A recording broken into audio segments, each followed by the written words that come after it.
గౌరవ కేంద్ర ఆర్థిక శాఖ మంత్రివర్యులు ఇవాళ రికార్డు 7వ బడ్జెట్ ప్రవేశపెడుతున్న సందర్భంగా తెలుగువారి కోడలు కాబట్టి ముఖ్యంగా మన రాష్ట్రంతో కూడా పరిచయము సంబంధము వారికి ఇక్కడే స్థిర నివాసం కూడా ఉంది కాబట్టి ఈ బడ్జెట్లోనైనా మనకు న్యాయం చేస్తారేమో ఈ బడ్జెట్లోనైనా తెలంగాణ పారిశ్రామిక రంగానికి తెలంగాణలోని పేదలకు తెలంగాణలోని ఇన్ఫ్రాస్ట్రక్చర్కి పెద్దపీట వేస్తారేమని చెప్పి మేము ఆశించినాం.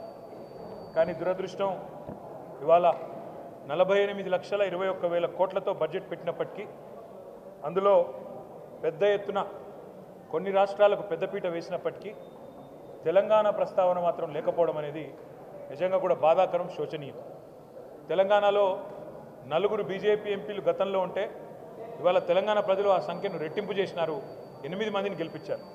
అయినప్పటికీ 8 రూపాయలు కూడా కేంద్ర ప్రభుత్వం ఈ బడ్జెట్లో ఇవ్వకపోవడం అనేది నిజంగా బాధాకరం, తీవ్రంగా కూడా తెలంగాణ ప్రజలందరినీ కూడా విస్మయపరిచిన అంశం. బడ్జెట్ చూస్తూ ఉంటే ఇప్పటిదాకా నేను కామెంటరీ కూడా వింటూ ఉన్నాను. ఇది కేంద్ర బడ్జెటా లేకపోతే బీహారు ఆంధ్రప్రదేశ్కు సంబంధించిన బడ్జెటా అనే విధంగా ఇవాళ చాలామంది మాట్లాడుతూ ఉన్నారు. మాకేమీ ఆంధ్రప్రదేశ్కి ఇచ్చినందుకు బాధ లేదు. సాటి తెలుగు రాష్ట్రం, తప్పకుండా వారు బాగుండాలి, మంచిగా ఉండాలని కోరుకుంటోళ్ళం తప్ప వారికి నష్టం జరిగితే మేము కూడా బాధపడతాం. కానీ ఆంధ్రతో పాటు ఆంధ్రాకు ఇచ్చినట్టుగానే మీరు ఆంధ్రప్రదేశ్ పేరు చెప్పిన ప్రతిసారి ఏమన్నారు కేంద్ర మంత్రి గారు? ఆంధ్రప్రదేశ్ పునర్విభజన చట్టం అని మాట్లాడింది. కానీ ఆంధ్రప్రదేశ్ పునర్విభజన అంటేనే 2 రాష్ట్రాలకు సంబంధించిన ప్రయోజనాలు ఆ చట్టంలో ఉన్నాయి. కానీ మొత్తం స్పీచ్ కాపీలో ఎక్కడ కూడా కనీసం తెలంగాణ అన్న పదం కూడా మంత్రి గారు మాట్లాడకపోవడం బాధాకరం. సరే, ఆంధ్రప్రదేశ్కి బ్రహ్మాండంగా డబ్బులు ఇచ్చారు. అమరావతికి 15,000 కోట్లు, తర్వాత భవిష్యత్తులో ఇంకా అవసరంగా అయితే ఎక్కువ డబ్బులు ఇస్తామన్నారు. అదేవిధంగా పోలవరం నిర్మాణానికి సంపూర్ణ సహాయం చేస్తామన్నారు. అదే మాదిరిగా ఆంధ్రప్రదేశ్లో మరి పారిశ్రామిక అభివృద్ధికి ప్రత్యేక సహకారం ఇస్తామన్నారు. వైజాగ్ చెన్నై ఇండస్ట్రియల్ కారిడార్స్ పెడతామన్నారు. అదేవిధంగా కొప్పర్తి ఓర్వకల్లు ఇండస్ట్రియల్ జోన్స్కి అక్కడ ఎలక్ట్రిసిటీ, వాటరు, రోడ్స్, హైవేలకు ప్రత్యేక నిధులు అన్నారు. వైజాగ్ చెన్నై కారిడార్కి కూడా డబ్బులు, అదేవిధంగా బెంగళూరు కూడా హైదరాబాద్ టు బెంగళూరు కారిడార్కి కూడా డబ్బులు ఇస్తున్నామన్నారు. అదేవిధంగా ఆంధ్రప్రదేశ్లోని వెనుకబడ్డ ప్రాంతాలకు ప్రత్యేక ప్యాకేజీ అన్నారు. రాయలసీమ, ప్రకాశం, ఉత్తరాంధ్ర జిల్లాలకు ప్రత్యేక ప్యాకేజీ అన్నారు. మాకు ఆంధ్రప్రదేశ్కి ఇచ్చిన దాని మీద దుగ్ధ లేదు, బాధ లేదు, అసూయ లేదు. తెలుగు రాష్ట్రం, పక్క తెలుగు రాష్ట్రం బాగుపడితే సంతోషించటోళ్ళమే, తప్పకుండా స్వాగతిస్తాం ఆంధ్రప్రదేశ్కి ఇచ్చిందని.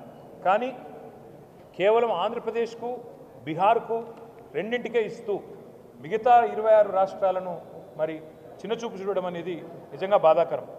ఆంధ్రప్రదేశ్ పునర్విభజన చట్టమని మీరు ఏ మాట అయితే చెప్పారో, ఆంధ్రప్రదేశ్ పునర్విభజన చట్టంలోనే 2 తెలుగు రాష్ట్రాల ఏర్పాటు కూడా ఉన్నది. తెలంగాణ ఉన్నది, ఆంధ్రప్రదేశ్ ఉన్నది. కానీ ఎప్పట్లాగానే మనకు 9.5-10 సంవత్సరాలుగా ఎప్పట్లాగానే ఇచ్చినట్టు ఈసారి కూడా గుండు సున్నానే ఇచ్చింది కేంద్ర ప్రభుత్వం. మరి మీరు ఒక్క నిమిషం ఆలోచిస్తే మనకు ఆంధ్రప్రదేశ్ పునర్విభజన చట్టంలో కూడా 35 వివిధ హామీలు మరి మనకు కేంద్ర ప్రభుత్వం ఆనాడు 2014లో ఇచ్చింది. అందులో చాలా అంశాలు గతంలో కేసీఆర్ గారు ముఖ్యమంత్రిగా ఉన్నప్పుడు గత 10 ఏళ్ళు ఒకసారి కాదు పలుమార్లు పోయి బతిమలాడినాము, పలుమార్లు పోయి అభ్యర్థించాము, ఇచ్చిన మాట నిలబెట్టుకోండి అని చెప్పి కూడా కోరినాం. ములుగులో గిరిజన యూనివర్సిటీ కేటాయించాలి మనకు పునర్వ్యవస్థీకరణ చట్టం ప్రకారం. కానీ పేరుకేదో యూనివర్సిటీ ఇచ్చినట్టు గతంలో ప్రకటించారు తప్ప ఇప్పటి వరకు డబ్బులు కేటాయించలేదు. బయ్యారంలో ఉక్కు కర్మాగారం పెడతాము steel authority of India limited ద్వారా అన్నారు. ఇప్పటి వరకు దానికి మోక్షం లభించలేదు. ఈ బడ్జెట్లో కూడా దక్కింది గుండు సున్నా. కాజీపేటలో రైల్ కోచ్ ఫ్యాక్టరీ అన్నారు, అది కూడా హులెక్కైంది. అది కూడా ఇవాళ రైల్ కోచ్ ఫ్యాక్టరీ పోయి ఒక వ్యాగన్ రిపేర్ షాప్ పెడతామని చెప్పడం బాధాకరం. 9 ఏళ్లుగా ఆనాడు కేసీఆర్ గారు ప్రధానమంత్రి గారిని, కేంద్ర మంత్రులను పలుమార్లు కలిసి మా రాష్ట్రానికి కొత్త విద్యా సంస్థలు ఇవ్వండి, ఐఐఎం ఇవ్వండి, ఇండియన్ ఇన్స్టిట్యూట్ ఆఫ్ మేనేజ్మెంట్ ఇవ్వండి, నేషనల్ ఇన్స్టిట్యూట్ ఆఫ్ డిజైన్ ఇవ్వండి, ఐఐఎస్ఈఆర్ ఐసర్ ఇవ్వండి, నవోదయ కేంద్రీయ విద్యాలయాలు ఇవ్వండి అని పలుమార్లు కోరినాం. దాని మీద కూడా ఒక్కటంటే ఒక్క విద్యా సంస్థ కూడా ఇప్పటి వరకు మంజూరు చేయలేదు. ఈరోజు బడ్జెట్లో కూడా చేయలేదు.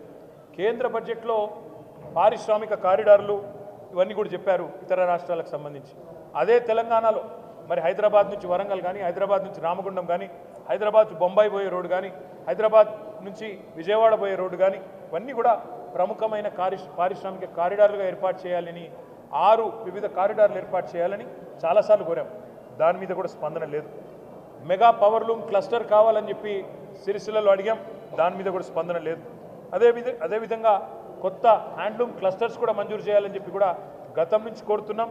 దాని మీద కూడా స్పందన లేదు. తెలంగాణ ప్రభుత్వం రేవంత్ రెడ్డి గారి నాయకత్వంలో మన చాలామంది చాలాసార్లు ఢిల్లీకి పోయి అక్కడ మంత్రులను కలిసినట్టుగా కూడా వార్తలు వచ్చినాయి.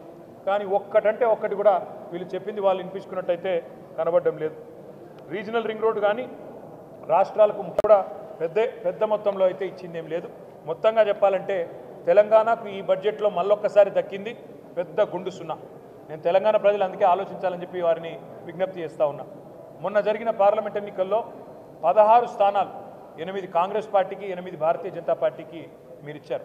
ఇవాళ అదే 16 స్థానాలతో చంద్రబాబు నాయుడు గారు ఒక ప్రాంతీయ శక్తి బలంగా ఉంటే ఏం సాధించుకోవచ్చో సంకీర్ణ ప్రభుత్వంలో చూపెడతా ఉన్నారు. 15,000 కోట్లు ఒక్క ఏపీ క్యాపిటల్ డెవలప్మెంట్కి ఆయన తీసుకున్నారు. అదేవిధంగా బీహార్కు 26,000 కోట్ల రూపాయలు కేవలం రహదారుల కోసం మాత్రమే ఇచ్చినారు. కానీ తెలంగాణకు 16 మంది పార్లమెంట్ సభ్యులున్న 8 మంది కాంగ్రెస్ వాళ్ళు, 8 మంది బీజేపీ వాళ్ళు దక్కింది మాత్రం గుండు సున్నా. అందుకే స్వీయ రాజకీయ అస్తిత్వమే తెలంగాణకు ఎన్నిటికైనా శ్రీరామ రక్ష. ప్రాంతీయ శక్తులు బలంగా ఉంటే, ప్రాంతీయ పార్టీల నాయకత్వం బలంగా ఉంటేనే రేపటి సంకీర్ణ యుగంలో కూడా మనం శాసించే పరిస్థితి ఉంటుంది. శాసించి సాధించుకోవాలి తప్ప యాచించి సాధించుకుంటే ఏది కూడా రాదు. రేపటికైనా తప్పకుండా ఇవాళ ఈ 8 బీజేపీ ఎంపీలు అక్కడ పార్లమెంట్లో కూర్చున్నారు. తెలంగాణకు అన్యాయం జరుగుతుంటే ఒక్క ప్రాజెక్ట్ కూడా రాకపోతే కనీసం నోరు కూడా మెదపలేదు. 2 కేంద్ర మంత్రులు ఉన్నారు, నోరు మెదపలేదు.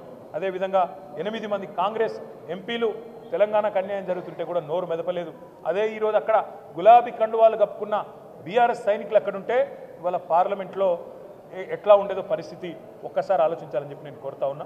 అందుకే భవిష్యత్తులోనైనా తెలంగాణ ప్రజలు గుర్తుపెట్టుకోవాల్సిన మాట, మన ప్రాంత హక్కులు కాపాడాలంటే, మన రాష్ట్ర హక్కులు కాపాడాలంటే, మనకు నిధులు రావాలంటే ఈ సంకీర్ణ శకంలో తప్పకుండా కేసీఆర్ గారు లాంటి బలమైన నాయకులు, బలమైన బీఆర్ఎస్ లాంటి పార్టీలను ఎంత మద్దతు ఇచ్చి ఎంత సంఖ్యాపరంగా బలోపేతం చేస్తే అంత రాష్ట్రానికి లాభం అనే మాట కూడా మళ్ళొక్కసారి గుర్తు చేస్తూ ఈ బడ్జెట్లో కూడా గుండు సున్నానే ఇచ్చినందుకు మరి కేంద్ర ప్రభుత్వానికి మరి 8 ఎంపీలు ఇచ్చినా మీరు గుండు సున్నా ఇచ్చినందుకు తెలంగాణ ప్రజలు భవిష్యత్తులో అన్ని గమనిస్తున్నారు, అన్ని ఆలోచన చేస్తున్నారు. తప్పకుండా తగు రీతిలో నిర్ణయం తీసుకుంటారని చెప్పి కూడా మేము ఆశిస్తాం.